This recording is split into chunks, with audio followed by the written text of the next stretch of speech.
Hi everyone, thank you so much for joining our webinar, What's the Deal with Protein? I'm Brittany Reynolds, a registered dietitian and Wegmans nutritionist, and I will be moderating today's webinar. Please note that the information provided during today's webinar is for educational purposes only and is not intended as a substitute or replacement for medical advice, medical nutrition therapy, or individualized nutrition counseling. I will be rejoining you at the end to moderate our Q&A. And now I am pleased to introduce my wonderful colleague and your presenter, Marta Human, registered dietitian and Wegmans, Pennsylvania, Delaware nutritionist. Take it away, Marta.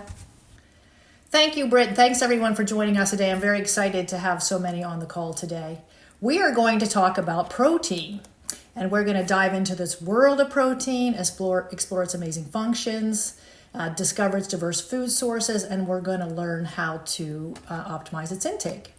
But first, we want to start with a good solid definition of what a protein is. It is one of the three macronutrients, carbohydrates and protein, the other two, and it gives us energy. And they're all equally as important. I know we're going to talk about protein today, but I don't want us to forget about carbohydrates and fat because that's part of a balanced meal as well. Protein is essential to life. Without it, we wouldn't be able to survive. All the things that it does, it gives our cells structure, it helps them function. We just really need to have protein. Now, proteins are made up of 20 small building blocks called amino acids. And you've probably heard that term before, amino acids, and maybe you're wondering, what's the difference between an amino acid and a protein? So I'm going to explain it. I'm going to simplify it a little bit here. So when you eat a piece of chicken or a piece of tofu or some other protein-rich food, that goes into your digestive tract. It gets digested into these small building blocks called the amino acids. Then when your body needs these amino acids to build proteins, it goes and calls them up and says, okay, we need to have some proteins built, so let's get these amino acids. And depending on what the function is, that's the protein that it builds up. So you got to think of it, I like to use analogies and visuals. So think of it this way, that amino acids are to protein as beads are to a necklace. So when you make a beaded necklace, you place the beads in kind of a pattern, maybe use different shapes or different sizes. You definitely have different colors, and that's going to give it its structure. So when you're building protein, the way the amino acids fit together, that determines the function of the protein and how it's going to be used in the body. So without amino acids, there is no protein, just like when there is no necklace, when there is no beads, there is no necklace. So there are 11 non-essential amino acids. That means our body can make them. And there are 9 essential, and that means we must get them from the food we eat. Ta-da. Now, why is protein important? I think we all know that protein builds muscle. That's its most visible role. That's the one we talk about the most. But there are plenty of other reasons why protein is important, and I didn't want to skip over this because I think it's so important that we all know how else protein's being used in the body. So protein helps repair and maintain every single cell and tissue in our bodies. And like I said earlier, without protein, we wouldn't survive. Protein also produces and regulates your hormones. Many of our hormones are made from amino acids that we get from the protein we eat. And also, to build muscles, you need hormones. So they're kind of dependent on each other. Now, enzymes are made from the amino acids we were talking about, those building blocks, and they're tiny little protein helpers. They orchestrate these vital chemical reactions that are happening throughout your body, keeping you energized, keeping you healthy. Now, like I mentioned before, protein provides energy. It's a macronutrient. The thing is that we don't want to use protein for energy. That's not the ideal situation. We really want to spare the protein we eat for all these other functions that it needs to do. So it's better to get your energy from carbohydrates. That is the preferred source of fuel for your body and definitely the preferred source for your brain. And then this last one promotes fullness. This is the coolest role of protein, I think, just because it's so different. But when you eat protein-rich foods, they go into your gut and then they signal hormones to help you keep full. They signal, I'm full. And then also, it's happening at the same time as protein doesn't digest as quickly as carbohydrates. So it's staying in your gut a little bit longer, telling your body that it's full.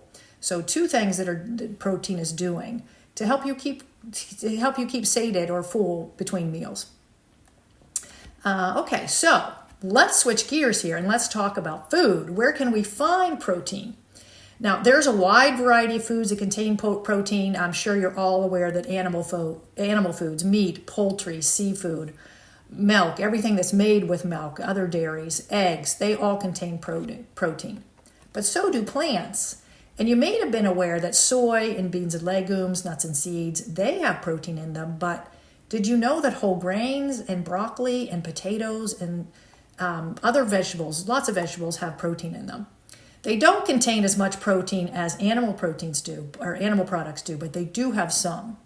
And for those of you who ask in the pre-registration here how to get enough protein when you're vegetarian or vegan, the answer is to eat lots of plants. And you want to be sure to include those ones that are higher in protein, like the soy and the beans and legumes, nuts and seeds, okay? Now, remember that I said that earlier that our bodies need all 9 of the essential amino acids, that we can only get those from foods. The foods containing all 9 of those essential amino acids, those non-essential amino acids, are called complete protein foods, okay? They're found mainly in animal products, meats and dairy, and that's eggs, but also in tofu or other soy products and quinoa. Now, most plants, they're like nuts and seeds and beans and pastas and breads and that sort of thing. They don't contain all of those essential amino acids, so they're called complete proteins. Some of them lack some that others have, and vice versa. It doesn't mean that we shouldn't eat incomplete proteins. Of course we should. It just means that we need to get those amino acids by eating a variety of plants throughout the day, because the strengths of one makes up for the deficiencies in another. In other words, they're complementary to each other. Now, if you're vegan, it is super important to get a variety of plants every day throughout your day so that you're going to get all these amino acids that you need, plus get enough calories so you're not using the protein you eat as fuel, like we mentioned before. Now, how much protein do we need? That is the great question. And you guys asked this a lot. There was a lot of this question on the pre-registration that y'all did. And here's the deal. Individual protein needs vary. Depends on your age, your activity level, your body size, if you're ill, if you're recovering from an injury, if you're pregnant, if you're breastfeeding. There's all kinds of reasons why it could vary. So it's going to be impossible for me to tell you today how many grams of protein you might need. Okay, each of us on this call probably needs a different amount. Now, there is a minimum recommended amount that has been set, and that is 0.36 grams of protein per pound of body weight. So if you think it this way, if a 150-pound person, you take 150 pounds and you divide that 0.36, that's going to give you 54 grams of protein that you would need in a day. Now, reaching your protein needs for specific goals like speeding up recovery, building muscle, slowing muscle loss, that requires a more tailored approach. And what I can recommend is a simple and effective strategy called, my clicker isn't working, Sweet Spot, 20 to 30 grams per meal. Now, that is, you want to aim for those 20 to 30 grams per meal, evenly spaced, and that's going to help you build and repair muscle. It's good for tissue repair. It's good for overall health. And as a bonus, this eating protein at each meal, it helps keep you feeling full throughout the day.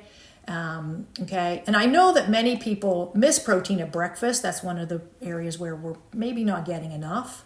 And even lunch, perhaps, we're not getting enough protein. So this Sweet Spots fixes this because we're focusing on 20 to 30 grams per meal. Now, do some people need more than 30 grams of protein? That answer is yes, they do. And some examples include athletes. Of course, it depends on their gender, their activity, what sport they're doing, how fit they already are, what their goals are, that sort of thing. Also, individuals recovering from a major injury may need some extra protein. That's because your body needs these amino acids to repair and recover from an injury. And then adults over 60 are also need more protein to prevent this age-related muscle loss, which is called sarcopenia. And that may be a new word for many of you, so I'm going to explain that all in the next slide here.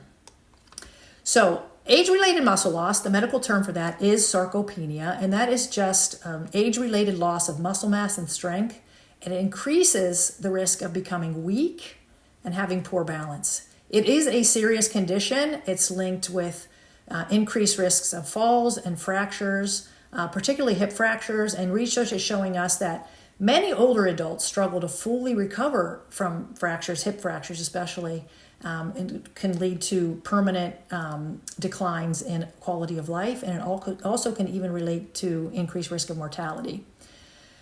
Now, inadequate protein intake gives us for older folks, there is a double challenge here. Inadequate protein intake, because we're not eating as many calories as we get older, so our muscles are inadequate intake as we get older. Our bodies also have this decreased ability to make muscles. So this double thing that's happening here. So we really want to make sure we're getting a high quality protein, and building our muscles through strength training to reduce this risk of sarcopenia. So that's what we want to do. Aim for more protein in every meal, especially after age 60. Now, I do want to say we also need to incorporate strength training in there, because you can eat all the protein in the world, but if you're not strength training or building your muscles, it's not going to matter. To build muscles, you need to do work. So we got to do resistance training with the increased protein. Now, while sarcopenia typically occurs in older adults, I want to tell you that it actually starts happening in your 30s and 40s and accelerates when you get to be 60. So it's better not to play catch up when you get to be 60. It's not too early or too late to build strong muscles. You can increase your protein a bit. You can do strength training. So it's better to start early. If you're a little bit younger on the call, then that's definitely a good time to start. So please note, increasing protein take isn't a one-size-fits-all approach.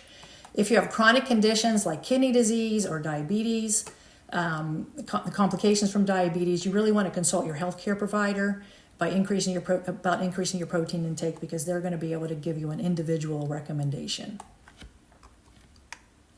So how do you know how much protein is in a product?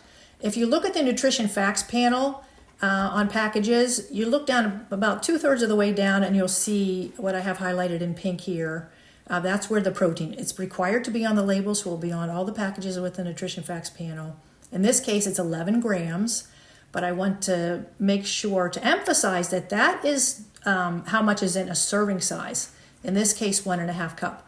All the numbers that are under here refer to this serving size. So you always want to make sure you're looking at that, because if you eat more or less than this serving size, you're going to have to adjust this protein number. Now, remember I said you should try to get 20 or 30 grams of protein into each meal? This is how you can keep track of that. So let's look at some examples, delicious examples of how you can get some protein in your bellies. We got quite a few requests to give some examples of meals, so I put together a whole bunch of pictures of ideas for you here. And we want to start with breakfast, because research tells us that it's really important to start our day with 20 to 30 grams of protein, because it can help you feel satisfied for longer periods of time, and especially compared to a low protein breakfast. It improves our muscle health. It helps regulate your blood sugar. And this can be, and I know it can be difficult to get enough protein at breakfast, because breakfast is typically a high carb meal. And I struggle with it myself. I'm a breakfast cereal girl, eats cereal most days. So for me, it kind of means mixing it up, making choices. I have been known to just pull out a couple chunks of chicken out of the refrigerator at breakfast time to get my protein up there. So we want to think some choices that maybe you haven't thought about before, and I want to just show you these examples here. So a sandwich. This is an egg sandwich. That could be kind of common at breakfast, but don't think of it just as egg and maybe some turkey bacon. You could put anything on this sandwich. Leftover meat from the night before, you could put tofu, you can make a bean sandwich, anything you like. Put lots of veggies on it. And remember that I said whole grains have protein in them. So our whole wheat bread from Wegmans brand is 6 grams of protein in 2 slices, and our English muffin whole wheat is 8 grams. So you're going to up your protein from that too. Now, what about bowls? We think of bowls, or at least I think of bowls mostly as lunch and dinner, grain bowls with a whole bunch of things in it with grains. But think of it for breakfast too. This one is based on beans. There's a lot of beans under there. There's some eggs on there. We've got whole grain tortilla chips, going to give us a little more protein. You could put nuts and seeds. You could have a glass of milk with it. All kinds of ways to get up to 20 to 30 grams of protein. And this is an oatmeal bowl. This is not only oatmeal, but there's Greek yogurt in there. There's seeds. There's the fruit. There's high protein granola put on there, getting us up over the 20 grams of protein. And then some of these more non-traditional things that you might not think of, like quesadillas and burritos, those are great to have for breakfast. And I like to make, when I'm making quesadillas, I tend to put whatever I have left over in there. It could be all veggie. It could be some animal protein in there. It could be what have you. This is not real balanced, this picture, so I would say pair this with a fruit or a vegetable to give you a nice balanced meal. This burrito here, this picture is, the one pictured here is a vegetarian. It's got beans and rice in it. You could put meat in it if you want to. You could put some tofu in there as well to boost the protein. There's some veg in there. It's guacamole. This looks like sour cream to me, and I would say if you want to get even more protein, instead of using sour cream, use the non-fat plain Greek yogurt, and that's going to give you the same taste profile as sour cream, but give you a little more protein. And again, balance these with maybe some more fruits and vegetables to go with them. And also, there are high protein wraps and burritos, so you might look for those in the grocery aisles too, in the dairy aisle, because those do exist and they can up your protein even more. How about some more traditional breakfast? I wanted to give you lots of breakfast ideas here. When people are telling me they want to increase their protein at breakfast, I say when you're having oatmeal, make your oatmeal with milk instead of water. That's going to give you, if you're using a cup of milk, that's going to give you 8 more grams of protein. You could put some nut butter in it. You could have a glass of milk next to it. You could put some nuts and seeds in there. I always like to put frozen berries in my oatmeal. It cools it down a little bit, and it gives you those berries that are nice, make it a nice balanced meal. How about a banana split for breakfast? Instead of ice cream, though, use this plain Greek yogurt. You could even use vanilla yogurt if you prefer. Add some high-protein granola on there. Put whatever fruit you have in your fridge, and you've got a nice, fancy breakfast. And, of course, eggs, they're a classic. Scrambled eggs, over easy, however you like them. I like to scramble them because you can put things in them. This is a zucchini noodle that cooks so quickly from our veggie market. You can mix that in with the eggs. I always like to add tomatoes, whether they be canned or fresh, and spinach, whether it's frozen or fresh, into my eggs, make them a little more balanced. And then you could also have it with a glass of milk to up your protein. These egg bites we have, these are a fairly new product for us. They're in the dairy section of the stores. 2 of these egg bites heat up in the microwave really quick. There's 13 grams of protein in those, which isn't quite up to 20. So you'd want to pair it with cottage cheese or maybe even this plain Greek yogurt. I also, again, to make it more balanced, I would have some extra veggies and a fruit on the side, perhaps. And then finally, let's talk about protein powders, because we got some questions about those too. We have a whey protein and a plant-based protein. This one's made from pea, and of course whey protein comes from milk. They both have 17 grams of protein in them. We have chocolate and vanilla, which isn't quite 20 grams. So you could use either more than 1 scoop, like maybe you could use a scoop and a half, or you could put more things in your smoothie that have protein in them. A nut butter, you could put some Greek yogurt in there, you could put some whole nuts, some seeds to get you up past 20 grams of protein. So those are some great breakfast ideas. Let's move on to lunch. So in our restaurant foods area, we have garden salads. The protein on the garden salad is an egg. So we've taken a can of tuna and put that on there. That's a nice accompaniment. You could put a can of chicken, you could put tofu, you could put beans. You could put these new lentils. These are steamable lentils. These are fairly new for us. And they come just like the steamable rices. And you just heat them up in the pack, or put it however much you want in a bowl and heat that up in the microwave and put that on your salad to up the protein. You could do a garden salad or a salad kit from the produce department. You could pair that with some cottage cheese, a can of chicken, can of tuna, can of salmon, can of beans. These garbanzo beans are nice. They're the smaller 7.5 ounce, I think they are. They have a pop top, so you don't even have to have a can opener for those. If you have a smaller appetite like I do, makes a nice lunch for me. These are the snack packs from the produce department. This particular one has nuts and cheese in it and a couple fruits. That quite doesn't have 20 grams of protein in it, so we have a Greek yogurt to go with it to get us over 20. And here's quesadillas again, because I love quesadillas. This is the black bean quesadilla. And if you're hooked in with our social media, they had an Instagram post over the weekend showing how to make these, so that might be something to check out. You can also pair it with a vegetable, a salad, a piece of fruit, something to give it a balance. And then I want to talk about these grain bowls because these are so delicious. We have these in our frozen department. We even have a vegan one. It's got 13 grams of protein in it, and the other three have 15 to 18-ish grams of protein. So it's not quite up to 20. So you could supplement that with maybe some more beans or maybe more tofu, or you have some leftover something in your refrigerator with protein that you could put in there. Or you could have it with a glass of milk. Will get you up to 20 grams of protein. And then finally, this is something you can make at home. This is a recipe we have for a spicy black bean and sweet potato soup. Again, paired with the lentils to get it up to the 20 grams of protein. I like to measure out my lentils into my bowl, and then I would pour the soup over it, and that can help me keep track of how much protein I'm getting from those lentils when you're counting to get up to that 20 to 30 grams. And then dinner. Back in the seafood department, we have this cod dish, and we also have a scallop dish. These both have vegetables in it. This one happens to have grains in it too, so it makes a nice meal. You might want to pair it with a whole grain roll or something to go with, maybe some brown rice on the side. But these are nice because you just take off the plastic wrap, put them in the oven for however long the instructions say, and you have a nice restaurant quality meal to have for dinner. You might want to make dinner from scratch here, and this is a sheet pan everything salmon meal. There's potatoes, looks like there's some beets there. You can put whatever vegetables you like on the pan, cook those for a bit, then add your salmon and cook it till it's finished.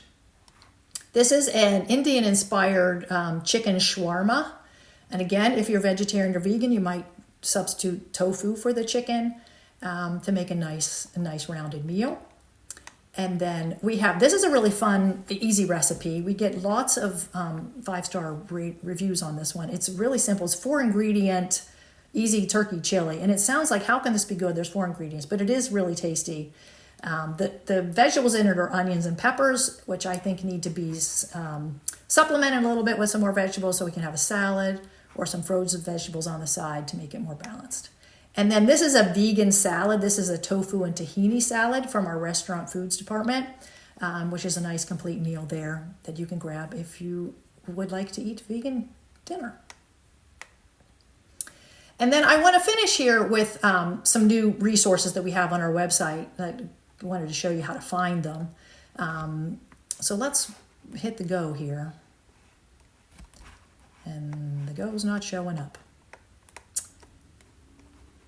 Okay, so what we do is I'll just talk you through it because it's not going to be able to show you. So it goes through, just go to our landing page, which is wegmans.com. You hit the health and nutrition button that's on that top ribbon up there. That's going to take you to our Feel Your Best page. The Feel Your Best page is going to have a whole bunch of information that we'd love for you to check out. You'll scroll down past where it says Meet the Nutritionist and look at our videos. And you'll go to Balanced Nutrition, and then you'll click on Whole Body Health. And Whole Body Health, there's a whole bunch. There's heart health, brain health, gut health, all kinds of information there. At the very bottom, our newest one is Protein Power. Click on the Protein Power. It's going to give you a whole bunch of information that I covered today, plus extra. At the very bottom of that page, there's going to be a tab where you can find all of a curated list of foods that have protein in them. You can shop all of those. Click on that. It'll take you to where these foods are listed, and you can click on them and get more nutrition information about them. You can add them to your list, and a good way to find some new proteins that maybe you haven't tried before. Our nutrition team works hard to provide this value info. To really educate our customers. We love to hear your feedback about it, so please check them out when you get a chance. And that really brings us to the end of my presentation. I'm going to ask Brittany to come back on. She's going to tell you a little bit more about the survey, and she's going to talk about any of the questions that we might have. Marta, that was wonderful. Such great information, fantastic meal inspirations. Now, before I toss you, we have a few minutes for some questions, but before I toss you any, please note that we have placed a link to our feedback survey in the chat for our live participants. If you're watching this webinar on demand, the link can be found in the description below the video. So we thank you in advance for your feedback, as again, it's very valuable to us. So let's dive into some questions. Again, you shared some fantastic meal inspirations around breakfast, lunch, and dinner with regards to incorporating more protein, but we had a few questions around protein and snacks. So can you just expand a bit on this and maybe give some protein snack examples? Yeah, absolutely. That is a great question. So we try to think of snacks as a way to supplement foods that we haven't gotten yet in our day. So you might not need to have a protein snack. Keep that in mind. If you're already gotten your 20 to 30 grams at each meal, you might be good, depending on what your goals are and what your needs are, of course. So if we think about a snack as a supplement, it's like, for instance, if you haven't had enough fruit for the day, you want to have a fruit for a snack. And if you do want to have protein as a snack, you could have a couple handfuls of nuts, you could have a couple cheese sticks, you could go for a Greek yogurt.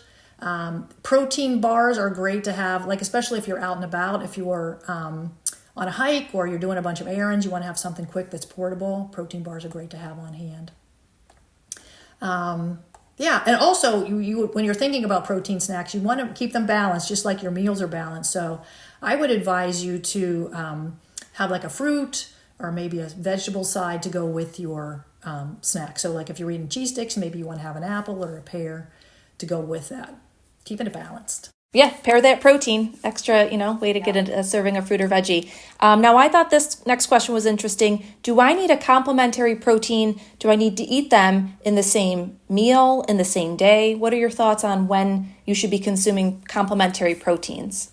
Yeah, that's a great question. So we used to think that those people, for folks that ate vegetarian or vegan, that you really needed to combine plants at meals. Just to get enough of those essential amino acids that we were talking about. Remember, those are the ones that we only get from the food. And remember that plants don't have all of the essential amino acids typically, so we want to complement them. But research is telling us now that as long as you eat a wide variety of plant foods throughout your day, you really don't need to eat them in the same meal. What your body does is it collects those amino acids from those different times that you ate, and then when it needs them, it puts them all together and makes the protein that it needs to make. Our bodies are so cool. I love that. I think we have one more time, and this will be nice to round out kind of the conversation.